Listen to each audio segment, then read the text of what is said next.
What's going on, guys? Welcome back to my channel and another episode of Weekend Watch, where I break down the box office numbers for you and I also let you know what is coming to streaming. So unfortunately, we have two brand new members to the Epic Failure Club of 2023, and that is Book Club, The Next Chapter, as well as Ben Affleck's newest film, Hypnotic. But the good news is that Guardians of the Galaxy Volume 3 maintaining their #1 spot with $60.5 million. Now, the great news about this is that the hold factor from weekend #1 to weekend #2 is the best for the MCU since COVID. Only a 49% drop. That is incredible. Definitely a step in the right direction for the MCU. And currently worldwide, Guardians 3 is at over $500 million. Now, the big question is, do I think Guardians 3 is going to reach the $1 billion club? I don't think the billion is going to happen because over the next couple of weekends, we have huge movies coming out that will dominate and also take away those primary screens. However, I do believe by the end of the run for Guardians at the theater, I think the ending total will be in the range from $750 to $800 million. So I'm very proud of Guardians 3. We'll see how the hold is once the big movie from this weekend debuts. I can't wait to see those numbers come in. But let's cover the rest of the top 5. So in second and third place, second place goes to Super Mario Brothers with 13 million. And unfortunately, in third place, here's one of our epic failures. We have Book Club, The Next Chapter, with only 6.5 million. Now, some of you out there may say, that's not too bad.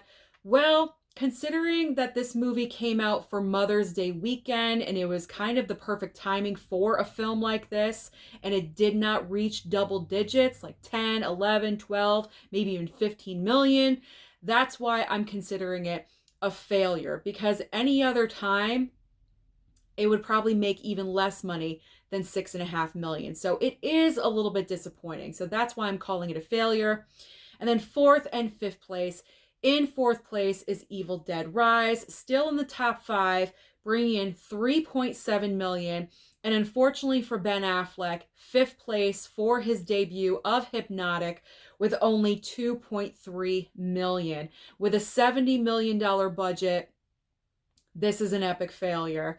And I'm blaming lack of marketing and advertising, because besides one trailer that I saw for this movie, that was it.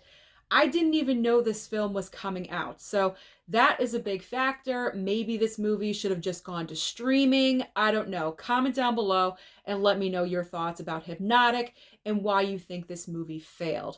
So what is new at the box office this coming weekend to give Guardians competition? We have 2 brand new entries. One is going to be huge and the other one you probably don't even know about.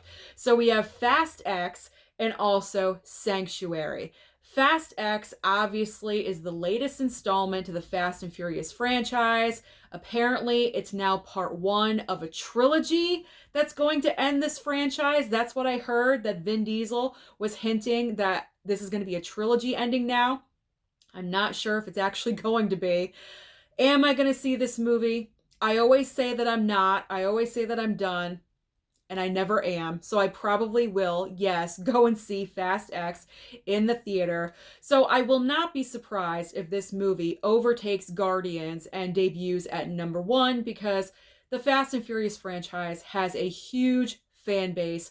It always makes money at the box office. I mean, look at the success of F9, and that was a really bad movie. And then the other movie option, if you don't want to go with the big blockbuster, we have Sanctuary. I honestly have no clue what this movie is about. I never heard of it until I did research for this video. So if you are looking forward to seeing this film, then let me know down below, what the heck is this movie about?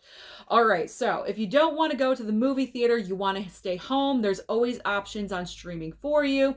So over on Netflix, we have a new documentary about Anna Nicole Smith. We all need this in our lives. We have Anna Nicole Smith, You Don't Know Me. And we also have 2 brand new films from theater debuting on Netflix. So we have Missing, and also The Sun. I've seen Missing. I have it on Blu-ray. So I think I'm going to take my time and watch The Sun because that was nominated, I believe, at the Golden Globes. And I'm curious about that movie. I didn't want to pick it up on Blu-ray or anything, so I will stream it over on Netflix.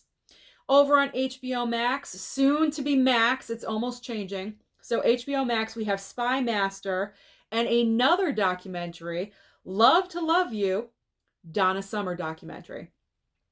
Over on Hulu, we have another documentary. It's all about the documentaries this week. Over on Hulu, we have Queen Maker, Making of an It Girl. Don't know who's interested in that one. And also White Men Can't Jump. It's not the original film. Apparently, this is a reimagining of that movie. I'm not sure if it's a movie or a series that we're getting on Hulu, but we're getting this as an option. So if you love the original film, then you may want to check that out.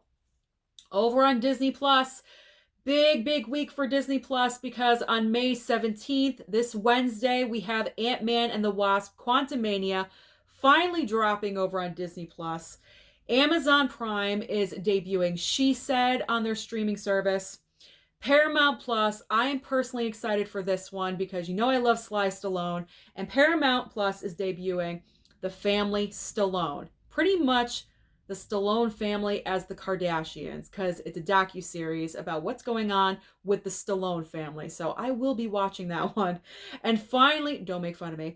And finally, ending over on Apple TV Plus, we have Stillwater Season 3.